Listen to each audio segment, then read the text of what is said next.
Épître de Paul aux Corinthiens, chapitre 14. Recherchez la charité. Aspirez aussi aux dons spirituels, mais surtout à celui de prophétie.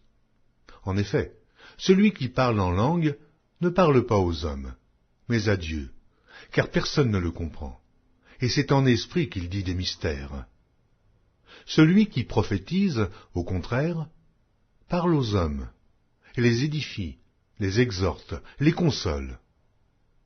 Celui qui parle en langue s'édifie lui-même. Celui qui prophétise édifie l'Église. Je désire que vous parliez tous en langue, mais encore plus que vous prophétisiez. Celui qui prophétise est plus grand que celui qui parle en langue, à moins que ce dernier n'interprète pour que l'Église en reçoive de l'édification.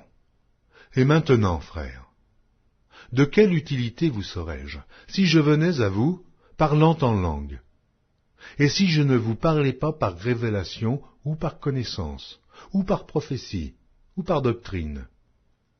Si les objets inanimés, qui rendent un son comme une flûte ou une harpe, ne rendent pas des sons distincts, comment reconnaîtra-t-on ce qui est joué sur la flûte ou sur la harpe?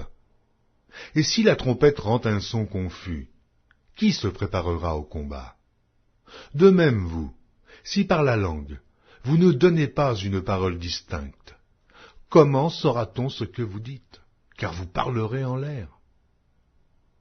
Quelque nombreuses que puissent être dans le monde les diverses langues, il n'en est aucune qui ne soit une langue intelligible. Si donc je ne connais pas le sens de la langue, je serai un barbare pour celui qui parle, et celui qui parle sera un barbare pour moi. De même vous, puisque vous aspirez aux dons spirituels, que ce soit pour l'édification de l'Église, que vous cherchiez à en posséder abondamment.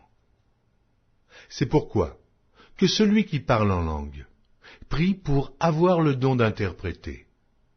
Car si je prie en langue, mon esprit est en prière, mais mon intelligence demeure stérile. Que faire donc? Je prierai par l'esprit, mais je prierai aussi avec l'intelligence. Je chanterai par l'esprit, mais je chanterai aussi avec l'intelligence. Autrement, si tu rends grâce par l'esprit, comment celui qui est dans les rangs de l'homme du peuple répondra-t-il amen à ton action de grâce, puisqu'il ne sait pas ce que tu dis? Tu rends, il est vrai, d'excellentes actions de grâce, mais l'autre n'est pas édifié. Je rends grâce à Dieu de ce que je parle en langue plus que vous tous. Mais, dans l'Église, j'aime mieux dire 5 paroles avec mon intelligence afin d'instruire aussi les autres que 10 000 paroles en langue. Frères, ne soyez pas des enfants sous le rapport du jugement, mais pour la malice, soyez enfants, et, à l'égard du jugement, soyez des hommes faits. Il est écrit dans la loi, c'est par des hommes d'une autre langue, et par des lèvres d'étrangers que je parlerai à ce peuple. Ils ne m'écouteront pas même ainsi, dit le Seigneur. Par conséquent, les langues sont un signe, non pour les croyants, mais pour les non-croyants. La prophétie, au contraire, est un signe, non pour les non-croyants, mais pour les croyants. Si donc dans une assemblée de l'Église entière, tous parlent en langue, et qu'il survienne des hommes du peuple ou des non-croyants, ne diront-ils pas que vous êtes fous? Mais si tous prophétisent, et qu'il survienne quelque non-croyant ou un homme du peuple, il est convaincu par tous, il est jugé par tous. Les secrets de son cœur sont dévoilés, de telle sorte que, tombant sur sa face, il adorera Dieu et publiera que Dieu est réellement au milieu de vous. Que faire donc, frères, lorsque vous vous assemblez? Les uns ou les autres parmi vous ont-ils un cantique, une instruction, une révélation, une langue, une interprétation? Que tout se fasse pour l'édification. En est-il qui parlent en langue?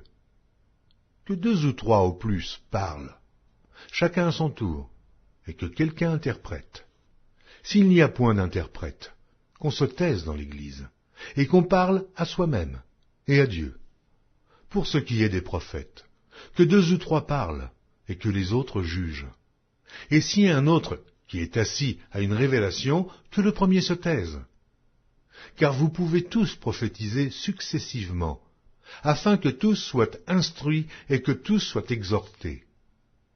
Les esprits des prophètes sont soumis aux prophètes. Car Dieu n'est pas un Dieu de désordre, mais de paix, comme dans toutes les églises des saints.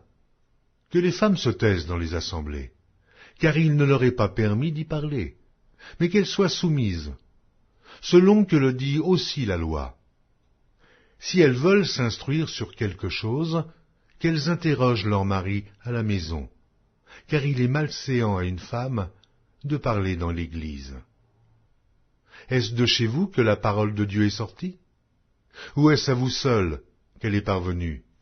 Si quelqu'un croit être prophète ou inspiré, qu'il reconnaisse que ce que je vous écris est un commandement du Seigneur. Et si quelqu'un l'ignore, qu'il l'ignore. Ainsi donc, frères, aspirez au don de prophétie, et n'empêchez pas de parler en langue, mais que tout se fasse avec bienséance et avec ordre.